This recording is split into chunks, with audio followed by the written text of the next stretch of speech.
Michael Chandler has officially joined the growing list of lightweights who want no part of Arman Tsarukyan. Just last week, Paddy Pimblett said he'd rather face Justin Gaethje. Gaethje? He made it clear, title shot or nothing. And Ilia Topuria, the champ himself, he said he'd rather vacate the belt than defend it against Arman. On Instagram, Michael Chandler wrote, "Definitely not scared. Nobody wants that nothing burger of a fight, especially not the champ. Ilia gets it. We're in the attention business. Nobody pays attention to that other guy." Rainier de Ridder admitted something heartbreaking. He barely remembers the third round from his fight last night after getting dropped by Robert Whittaker. Still, RDR took time to reflect on how far he's come. Just think. He made his UFC debut in November 2024, submitted Gerald Meerschaert, and now, less than a year later, he's a top 5 middleweight.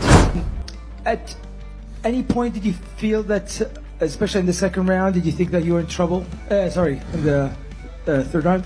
No, I don't really remember too much of that moment, but I think I was in trouble a little bit, yeah. And which round did you think the 3 rounds that you won, in your opinion? I don't know. I gotta watch his back. But at least the last 2 rounds, right? Maybe Yes, the second yeah. as well. I got on top a couple times. I hurt him a couple times with the knee, but this guy is a tough guy. Huh? He was hard to put away. He did amazing. I think I said it a couple times already, but one of the best Robs I've seen in years. He was so calm, collected, very explosive. Yeah, it was hard work this time. Yeah, see what happens. There's a lot going on in the middleweight division in the next couple of weeks. As you said, I'm a top 5 fighter in the world, man. That's crazy, huh? Yeah. Who can say that? And in 1 year, by the way. In 1 year. Yeah. And I think I have a good chance fighting for a title someday soon, so... Daniel Cormier couldn't stay silent after John Jones's latest jab. Jones claimed he's the most painful thing to ever happen to DC. He said, "A blind man can see the mansion I own in Daniel's head. I didn't know his hate still ran that deep. Those whippings must have left more than bruises. I feel like I'm the most painful thing in that man's life. Emotional damage." DC didn't hold back in response.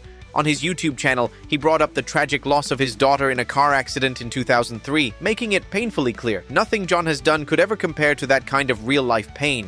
Say that you're the most painful thing that's happened in a person's life when they've lost a child. That's the craziest thing in the world.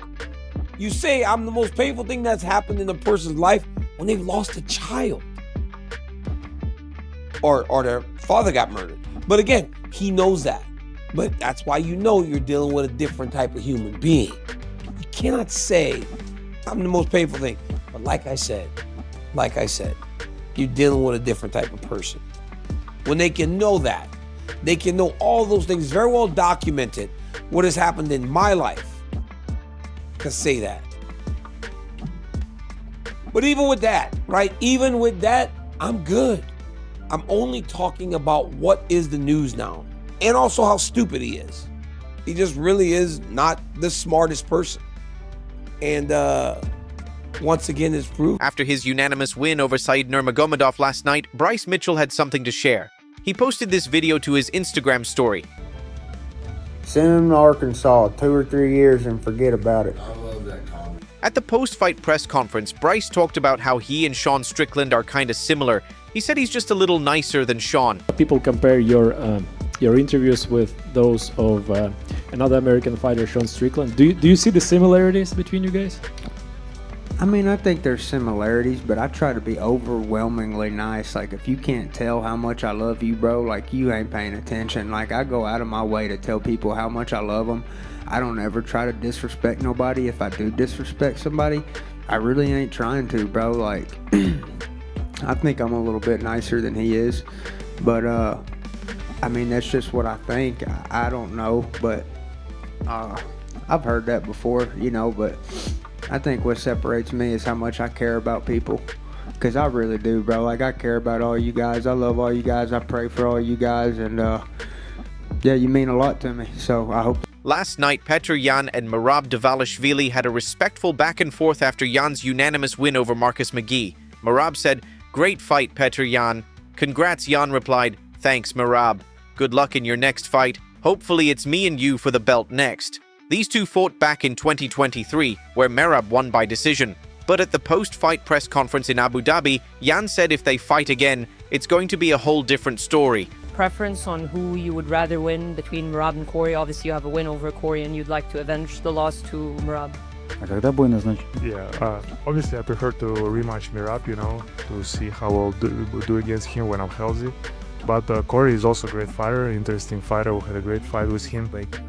And I believe they're going to have a good fight. But I just believe Merab's pressure is going to be a key factor, at some point Corey is going to fade. You're now close again to a title shot. If not, you're next. What would you do different? Let's say Merab is the next opponent. First of all, I want to show up healthy, and now I understand that how I have to adjust my fight camp and prepare better for Merab. Now I know what to expect from him. Reinier de Ridder fans back in the Netherlands had a full-on celebration after his win. Watch party energy, pure joy. Judge Mike Bell scores it 48-47 for Whitaker. Judge Cartledge 48-47 to Ridder. And Judge David Leatherby scores it 48-47 for your winner by split decision.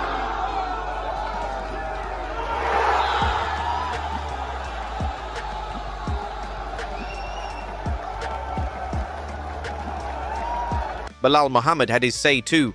He believes Khamzat Chimaev is going to beat Dricus du Plessis at UFC 319 and walk away the new UFC middleweight champ. Who do I got, DDP or Chimaev?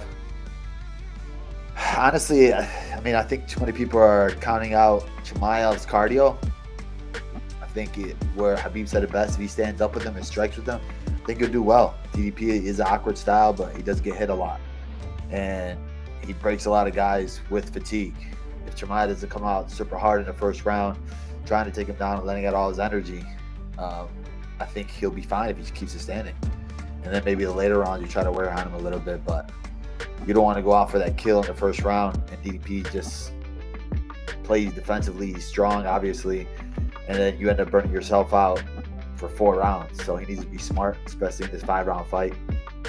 But I got Chimaev. I think Chimaev's a lot crisper on the feet, and definitely crisper on the... Dan Hooker, he's on fire right now. 3 wins in a row, with his latest being a split decision over Mateusz Gamrot. He's ranked number 6 in the lightweight division and he's hungry. Dan posted, "Someone wake up Charlie Olives and tell him we fighting in November," and then added, "Side note, Arman's a Biegs and he can get it too. Daddy's home." After defeating Robert Whitaker, Reinier de Ridder responded to Paulo Costa's disrespectful comment. Costa said, "With all due respect, I would knock out de Ridder 3 times in 1 round. But congrats on your win, even if it was a bad fight." RDR didn't flinch. He fired back, "There's always a hater. Did Paulo Costa never fight Whitaker? What happened there?" And for those who don't remember, yes, Paulo did fight Rob, and yes, he lost by unanimous decision. Then came a big reaction from Islam Makhachev. He saw Ilia Topuria take his spot as pound-for-pound number 1 and believed the UFC did it just to build hype for a future fight between the two. Думаешь по поводу того, что тебя сместили внезапно с первой строчки pound for pound? Ну это маркетинг. Они делают это специально, чтобы разогреть этот бой. Ну, у людей уже есть интерес к этому. Значит, они делают правильно, и мы будем бороться за первое место. And then, huge news. Islam revealed that his welterweight title fight with Jack Della Maddalena is almost locked in. We've almost agreed on everything. There's a 90% chance the fight happens in November. Now, onto something truly emotional. Ben Askren's reaction to Jorge Masvidal's unexpected message of support. When the news broke that Ben needs a double lung transplant, Jorge posted this to his Instagram. This goes out to the one and only Ben Askren. What's up, my brothers? I know we were rivals in the ring. I just want to say, God bless you. And when I get back in America, if I could come shake your hand, brother, and just share a prayer with you, it'll be amazing, man. I know you're going to pull through this because you're a warrior, brother. God bless. Your story is crazy inspirational, what you're going through right now. God bless you, man. I'm hoping to get back and be able to just shake your hand, bro. I hope all is well, brother. In an interview with TMZ Sports, Ben opened up saying, "I only got positive messages. Like Jorge Masvidal and Jake Paul both messaged me, and I'm like, where the hell did that come from?" The support was just insanely broad across the board. This is what makes the fight game human. Behind all the trash talk, knockouts, and drama, there's heart, there's respect, there's pain, and there's connection. And that's all for today's update. Thanks for watching. Stay strong and stay tuned.